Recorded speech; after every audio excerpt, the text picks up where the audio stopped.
to do going forward to close out games? Thanks. There you go, Mikey. There you Yeah, go. absolutely. We went up 2-0, and we probably conceded a little bit more space than we wanted to going up 2-0. There was a brief pause at a certain stage where we told the boys to calm down, continue to play. Obviously, keeping the ball for longer spells of possession was going to be in our benefit, but without playing backwards too many passes in a row because they were throwing numbers at us. And then we wanted to stay aggressive with the spacing. So that's something that we'll look to do moving forward when we're in the same situation, not to concede so much space. Thanks. Cool. Next up, we'll take Larry Henry Jr. from SBI Soccer. Larry, go ahead and unmute. Thanks, Chris, and thanks, Mikey, for the time. Just wanted to ask about Paxton Aronson. Obviously, we've seen him with the Union. Unfortunately for him at the club level, there's a lot of experienced options in front of him in the pecking order. But with you guys, he's been able to excel the last few games, arriving in the box, obviously tonight with the 2 goals. Just wanted to ask about his performance and overall, the long-term potential you see out of him, because for a lot of us, we see a lot of his brother in him with the way that he plays. Thank you. Yeah, Paxton's got tremendous potential, and his talent is there. It's obvious. He's a hard worker, and what's best about Paxton is he's very realistic. Also, he knows with his first team, the first team's doing well. The guy that's ahead of him is scoring goals, so he's showing up to training every day, ready to fight for a spot. And when his number gets called, his goal will be to not let that spot go. But he also understands the reality of first team football. So it's been great that he's been able to be here and let loose a little bit. And we see a very bright future for him. Thanks, Larry. Next up, we'll take Charlie Bowen from MLSsoccer.com. Charlie, go ahead. Congrats on the win tonight. I know it's still really fresh, but I wanted to ask a little about the next test with the semifinal, which has almost as much writing on it. What is your view on this next matchup? I'm sure you have an eye on tonight's game as well, or the second half of the doubleheader. Have you talked to your guys about maybe the hard luck or the difficult recent history of the Olympic qualification process, and maybe what a breakthrough it would be for the program in general to get over that hump in the next round? Yeah, like I stated before, we from day one knew the responsibility and honor that we had to play in a double qualification type tournament. We were laser focused on the first step, which is World Cup qualification. The boys are going to enjoy the win and the success, the steps that they made tonight, but we're very cognizant that we're not going to get too high. We're going to stay pretty even keeled, because we have the potential to help the country in an even bigger way. And the boys will be dialed in, and it's a tremendous responsibility, and the boys will be up for it. One follow-up with the timing of the schedule. How do you feel like physically about the state of your team? Will you expect to have to make rotations, or do you expect to be able to play your first choice 11? Yeah, I think we picked a roster that had great depth, and we've done, for example, from last game to this game, we rotated 6 players. So we'll continue to trust all of our roster. It might not be all the same amount of players, but we have confidence in all 20 of our guys. So we've been very conscientious and intentional about making sure that we spread the minutes around, showing trust in the depth of the roster. Thanks. Thanks, Charlie. Next up, we'll take Michael DeCourcy from the Sporting News. Michael, go ahead.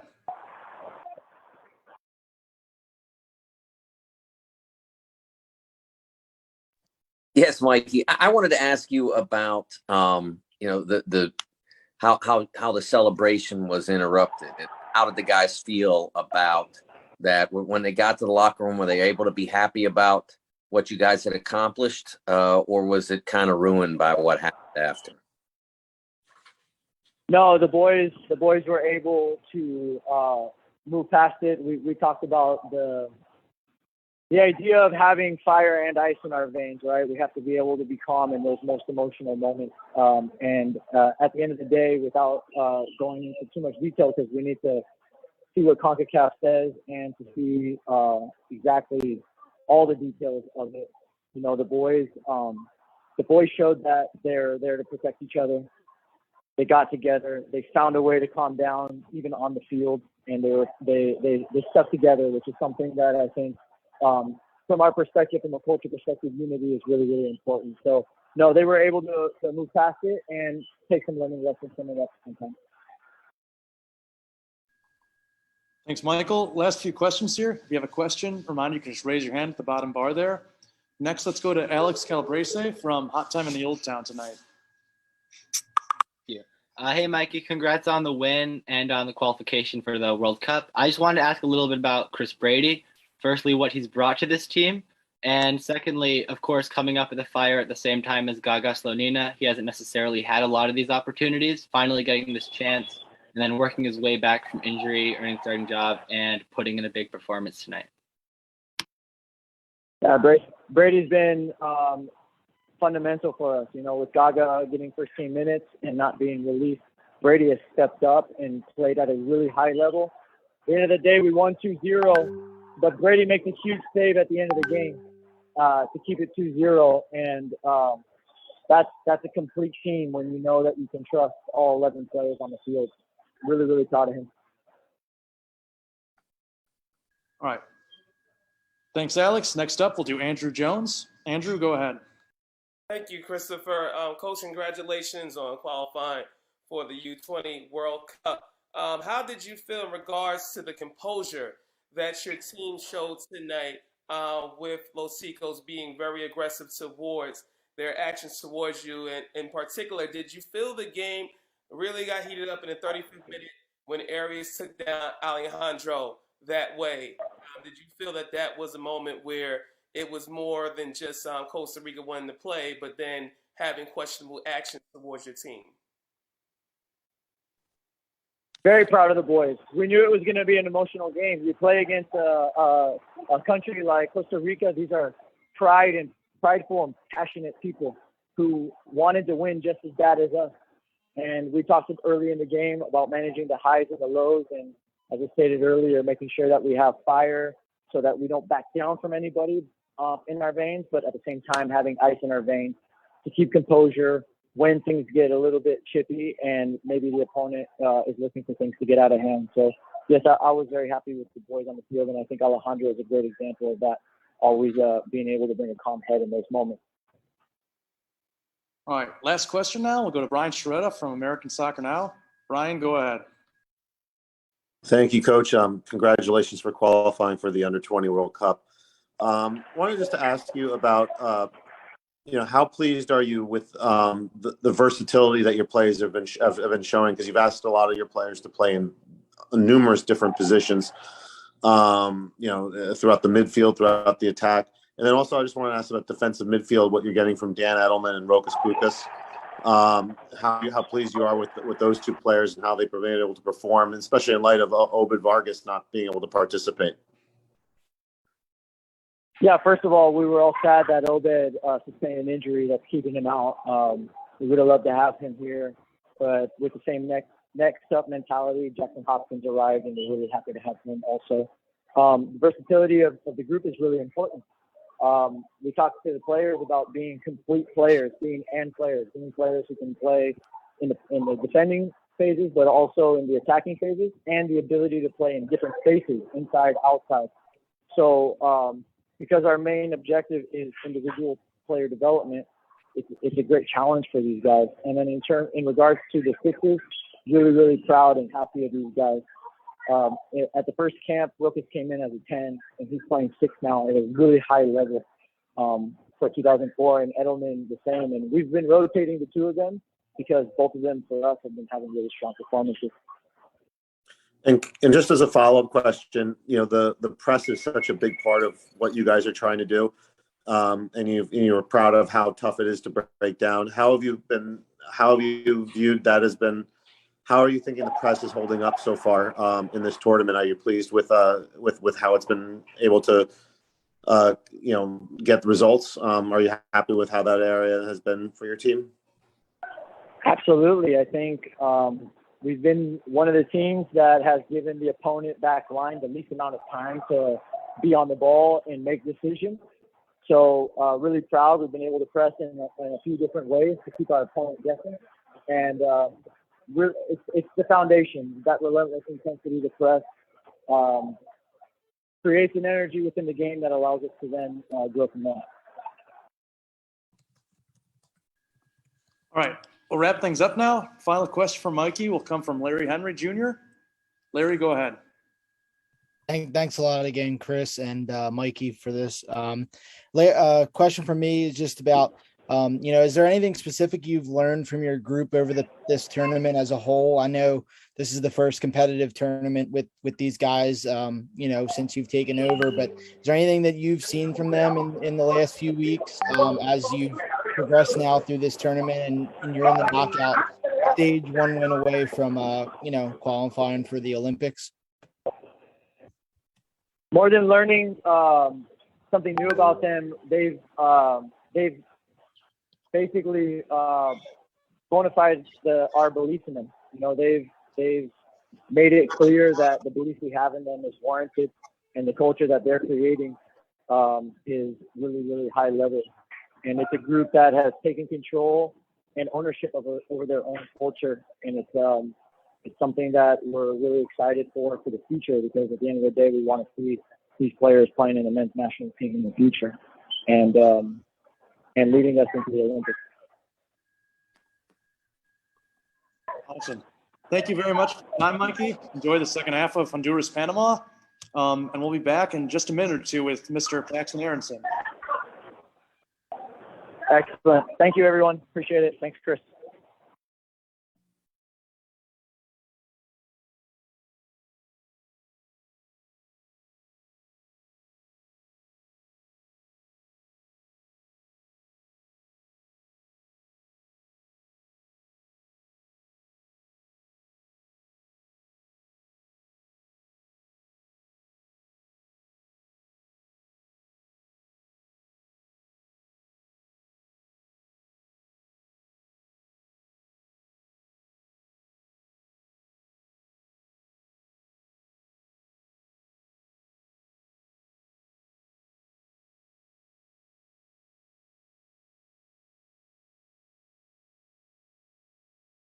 Fútbol de cuates. Conoce todas las noticias de la Liga MX. Como resultado, el mejor de la tabla, pronósticos de la siguiente jornada y los protagonistas más relevantes.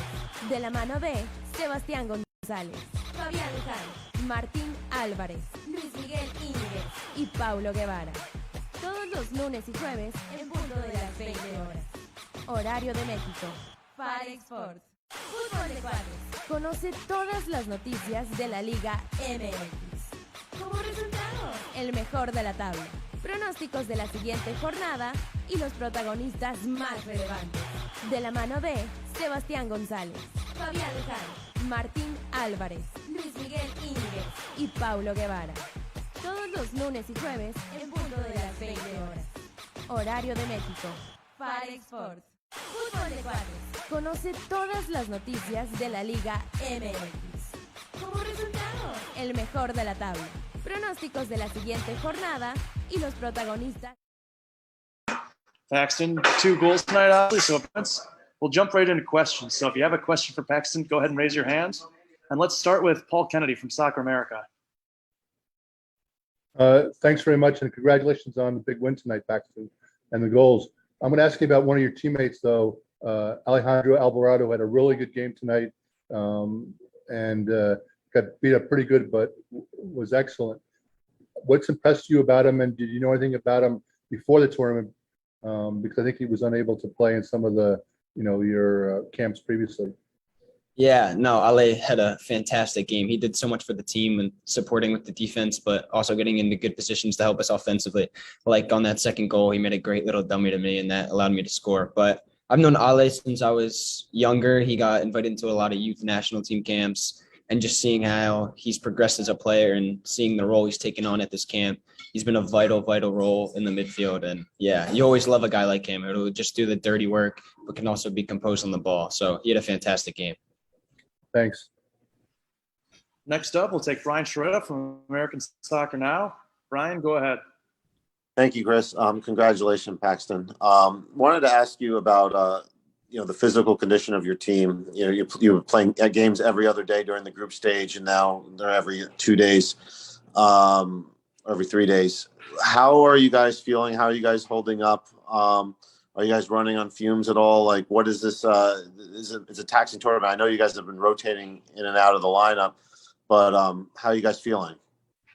Yeah, I think like you said, rotating has been a key thing. And I think the coach and the staff has done a great job of selecting players where we have enough depth where we're allowed to rotate. You put a certain 11 on the field, and each game, you're going to get the best out of them and get a good result. And I also think the way the players have been taking care of their bodies off the field, pool regen, the staff, massages, all that plays a key role. But at the end of the day, when fans are in the stadium, I think the adrenaline helps a lot too. So you're always up for these kind of games.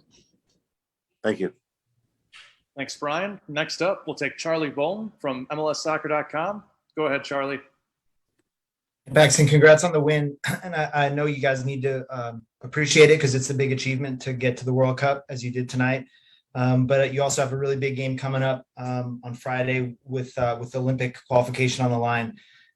As hard as it may be for you to pivot already to that game, I'm sure maybe it's been in the back of you guys' mind collectively and individually how difficult the Olympics have been for the men's national teams for some time now, and how you guys could really make history. What's your view on that challenge and that opportunity that you have ahead of you? Yeah, I think, of course, we can enjoy the moment tonight and enjoy the win. But as soon as tomorrow hits, we flip the page and we focus towards a game, whoever wins tonight, whoever we play against. And like you said, the Olympics is such a big deal. And for me and the team, we know that we get the chance to make history for the first time in, I think, 3 qualification stages we haven't qualified. So the team knows how big it is, and the team, I know, will be up for it. And I'm just looking forward to it. Well, are you watching the game right now, the other quarterfinal? Yeah, I was watching it before. I got a lot of guys in the meal room had it on. Nice. All right. Thanks very much and good luck. Thank you. Thanks, Charlie. Next up, we'll take Larry Henry Jr. from SBI Soccer. Just a reminder, if you have a question, go ahead to the reactions button and you can raise your hand there. Larry, go ahead. Thanks, Paxton. Congrats on the goals and the win.